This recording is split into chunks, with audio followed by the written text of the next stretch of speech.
Hi hello నమస్తే welcome back to iDream media. ఈరోజు మనతో ఉన్నారు ఎన్ఐఎస్ఎం అండ్ క్యూపీఎఫ్పి సర్టిఫైడ్ అయిన సాయిరామ్ గారు. పర్సనల్ ఫినాన్స్ అనేది అలాగే ఫైనాన్షియల్ ప్లానింగ్ అనేది చాలా ఇంపార్టెంట్ అండి ప్రతి ఒక్కరికి కూడా. బట్ దీని గురించి పూర్తి తరహాలో ఎవరికి తెలియదు కనుక దీనికి సంబంధించిన ఒక పూర్తి ఎపిసోడ్ అనేది ఈరోజు తీసుకుందాం సాయిరామ్ గారితో. Hi sir. Hi Virat. Sir, personal finance అనేది చాలా మంది బిల్డ్ చేసుకోవాలి, చాలా ఇంపార్టెంట్ విరాట్ అని మీరు చాలాసార్లు చాలా ఎపిసోడ్లు చెప్పడం జరిగింది.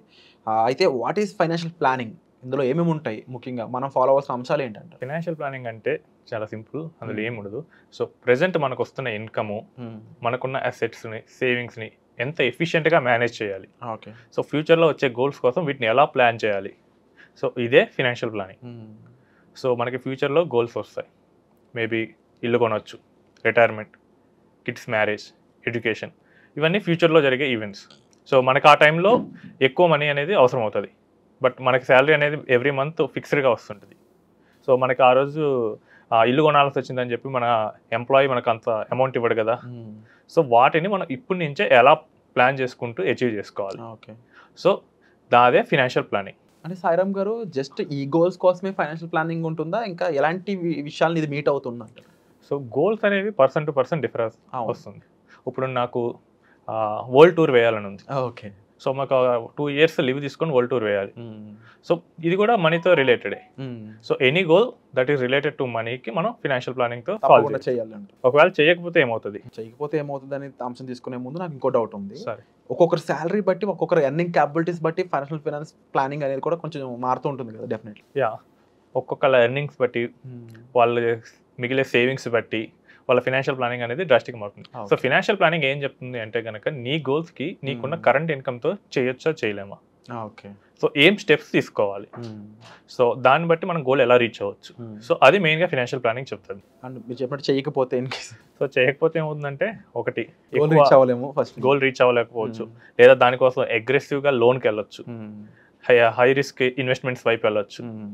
సో నెక్స్ట్ ఏంటంటే ఇది మొత్తం రాంగ్ చేయడం వల్ల మొత్తం మన ఫైనాన్సెస్ రివర్స్ అవ్వచ్చు. అండ్ పర్సనల్ ఫైనాన్స్ ఇందులో ప్లానింగ్ చేసుకోవడం వల్ల మనం గోల్ రీచ్ అవ్వలేని టైంలో మన ఇన్కమ్ ఎలా పెంచుకోవాలి, ఎక్కడ పెంచుకోవాలని తెలుస్తుంది అంటారు. సో మనకి స్టార్టింగే ప్లాన్ చేసినప్పుడే మనకు తెలుస్తుంది. సో ఆ గోల్ ఎంత వస్తుంది, అమౌంట్ ఎంత కావాలి, సో ఇప్పుడు మనకున్న ఇన్కమ్ ఎంత, సో దీంతో రీచ్ అవ్వగలమా లేదా.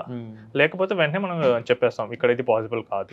సో మీరు ఏదైనా ఆల్టర్నేటివ్ చూసుకోవాలి. సాయిరామ్ గారు, ఇందులో ఎలాంటి స్టెప్స్ అనేవి ఇంక్లూడ్ అయి ఉంటాయి? సో ఫైనాన్షియల్ ప్లానింగ్ లో ఫస్ట్ ఏంటంటే మన బడ్జెట్, హౌస్ హోల్డ్ బడ్జెట్ ని ప్రిపేర్ చేసుకోవాలి. బడ్జెట్ ప్లానింగ్ చాలా మంది ఇండియా బడ్జెట్ పెడుతున్నా, లేకపోతే మన స్టేట్ బడ్జెట్ పెడుతున్నా చాలా ఈగర్ గా చూస్తారు, కానీ మన ఓన్ బడ్జెట్ ని మనం కరెక్ట్ గా చూసుకోవాలి.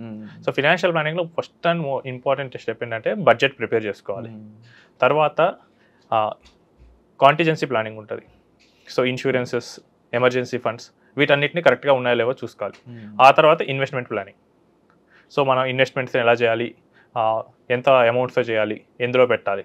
సో ఈ 3 స్టెప్సే ఉంటాయి: budget, risk protection, investment planning. So ఈ 3 స్టెప్సే పర్సనల్ ఫైనాన్స్ ప్లానింగ్. చూడటానికి చాలా సింపుల్గా ఉంటుంది, బట్ ఇంప్లిమెంట్ చేసేటప్పుడు తెలుస్తుంది దీని హార్డ్నెస్.